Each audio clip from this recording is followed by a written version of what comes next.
Hi. In this chapter, we're going to talk about how resilience can provide a tool for reshaping development practice. One of the ways of thinking about the world that has really been dominant is basically thinking about optimization.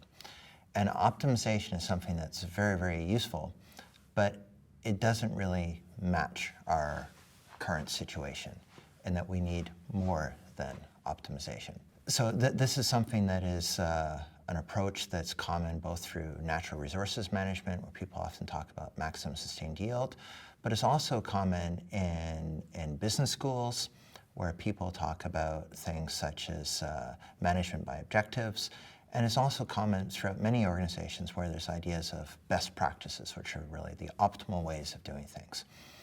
And the problem with these things is that they often are based on a simple view of the world, which is true frequently, but not all the time, and often based on an idea of that we can affect more control over the world than we can.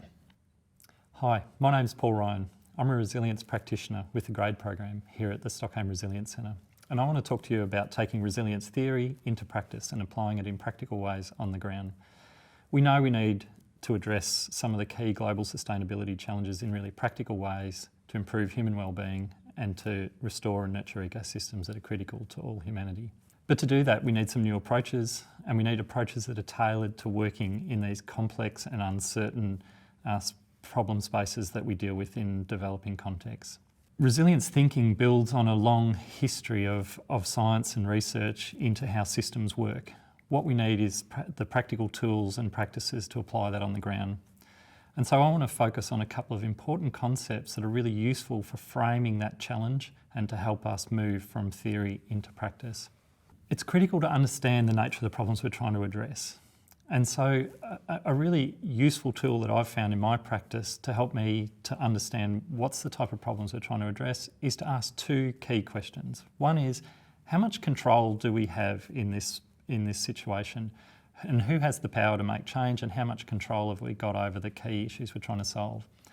The second question is, how certain are we about what needs to happen, and how certain are we that if we do implement a particular approach, what will the outcome be, and will it solve the problem? If we're working in a space that has very high control and high certainty, in other words, we know what to do, and we have the capacity or we have the power to make that change, we'd call that a simple space. And in that simple space, there's usually a really limited number of variables. The cause and effect is really clear. We know what's causing the problem, and we know what we think we need to do to solve that problem. And so it's fairly predictable. In this case, we can be really efficient. We know that we can just pick up an approach or an idea that's worked somewhere else and apply it in our context. It's repeatable, it's transferable, and we can just rely on our technical knowledge to drive the change. So in this case, think about a single farm, where a farmer might be an irrigator, and the control that he or she has over their particular farm and using irrigation to grow the particular crops they might be interested in growing. If you've got less control and less certainty, that's more complicated. There's more variables involved. Cause and effect is less clear. And so we're working in a complicated space, but we're still able to understand some of those key relationships. So it's not as predictable. We have to usually choose between different options or interventions that we might want to make in that system, and we usually have to tailor those to the particular place that we're working. And so that requires some deeper understanding about how the system works. And here, expertise can be really useful. That can help to guide us into what might work best in this particular place.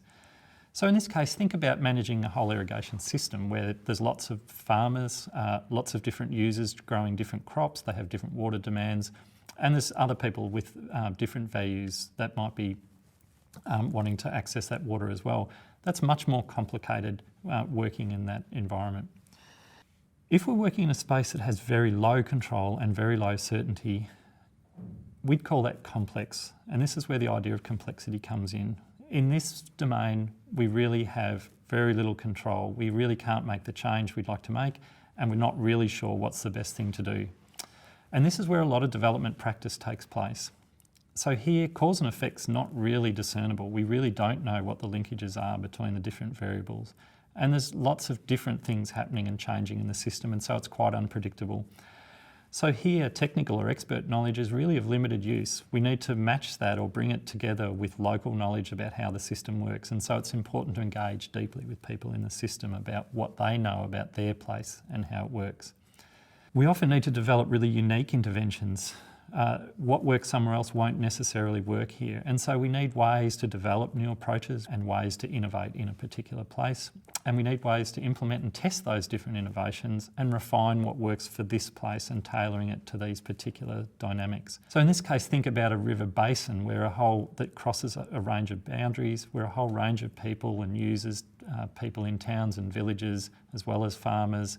There's all sorts of different things that can move through the system like pollution or floods, etc. And it's a very complex space with lots of uncertainty. In which the impacts of an event are actually stronger far away in time and space from where that event occurs. And this might sound really bizarre, and in some ways it is, but it's actually reality. A classic example of this kind of dynamic is the situation of people in the Arctic.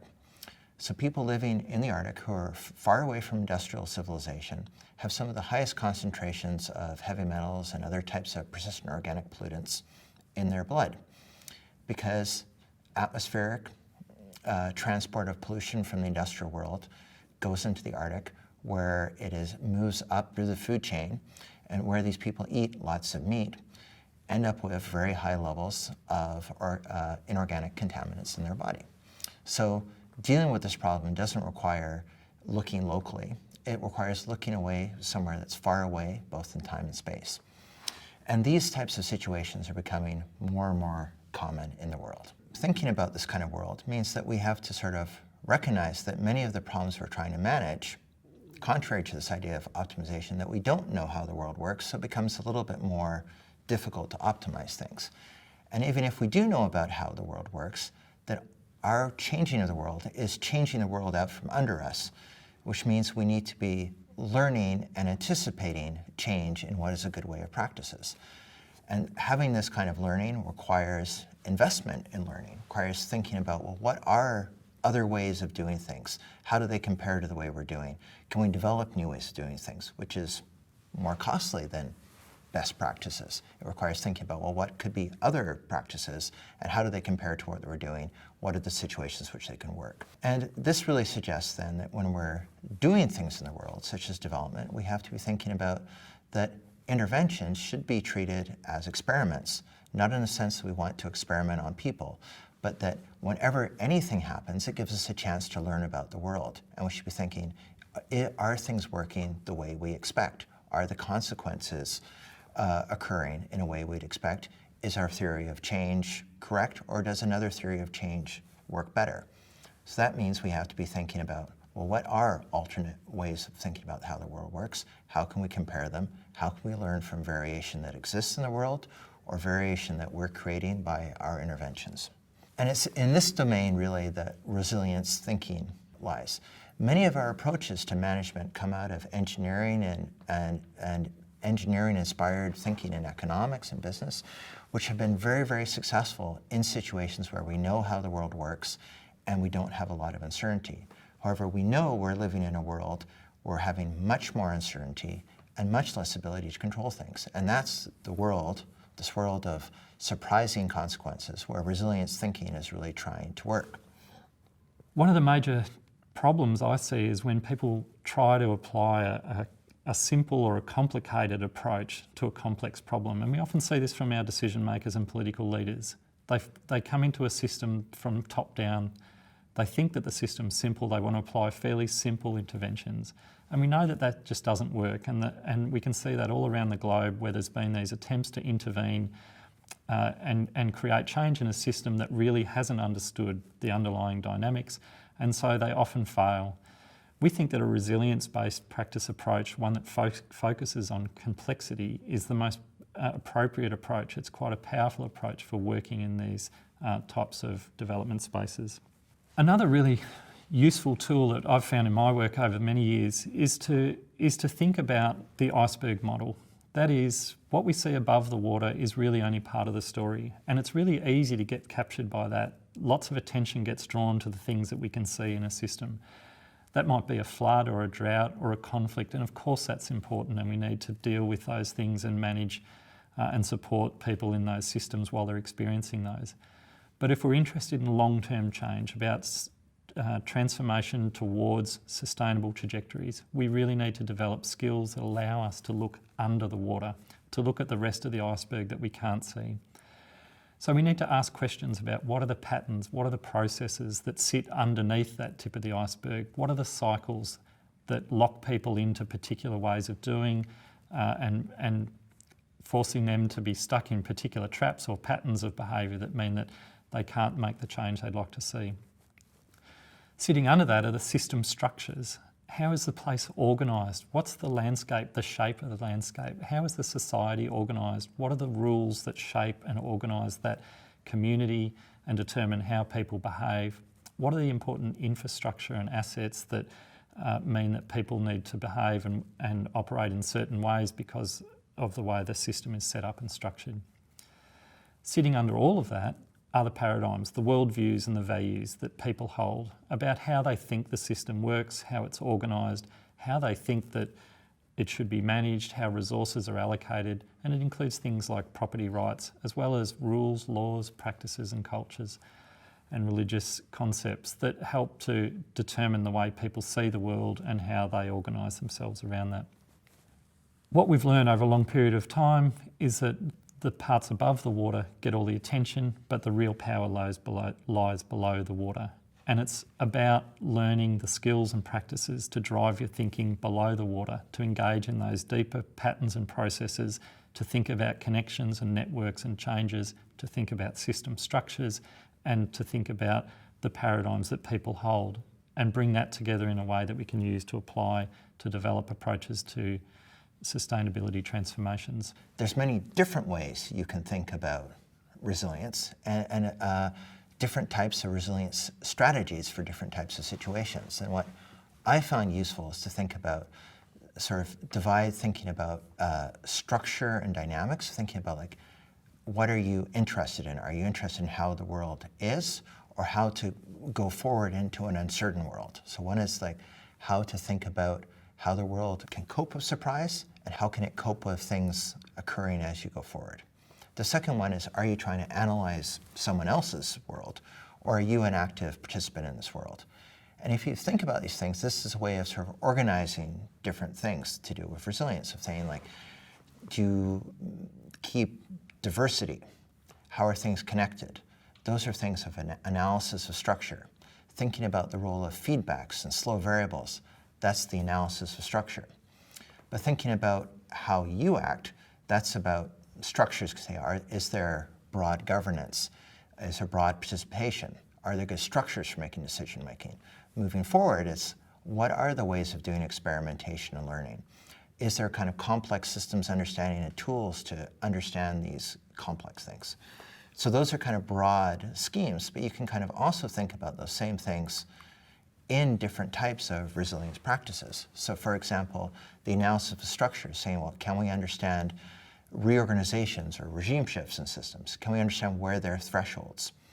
To navigate, you can say, well, can we create strategies to deal with these kind of things as we move forward? So for example, strategies to manage disturbance or use disturbance in a structured way. With kind of thinking of people inside the system, you can say, well, where are your sources of resilience? Where are the sources and sinks of resilience in a system? With processes like resilience assessment, while moving forward, you need to really develop strategies for managing resilience. So for thinking about navigating a turbulent world, we need approaches like optimization. But to cope with surprise and a dynamic changing world, we need tools like resilient thinking that help us make sense of complex, turbulent times. But there's many different ways this can be done, and it's important to know what kind of tool you're looking for, whether it's to try and navigate or to analyze. All systems have elements of simple or complicated and complex. The challenge is to know when to apply different types of thinking to those different problems. So after this introduction, it might be useful to reflect on your own systems, the systems that you're familiar with and the challenges that you face. And some key questions you might want to ask is, how difficult is it to make change in your system? What experience do you see that people have in trying to make change in that system? What's worked and why? And what hasn't worked? And what can you learn from how people have tried to make change? That'll give you some insights into whether the system's behaving in a simple way, a complicated or a complex way. Reflecting on these types of questions can really help you to understand the nature of those problems and help you to tailor the particular approaches. We think that the resilience practice and resilience theory are some of the most powerful tools and concepts we can bring to some of the complex challenges that we face. The real challenge is to develop the skills to turn those into practice on the ground. Thank you. Thanks very much.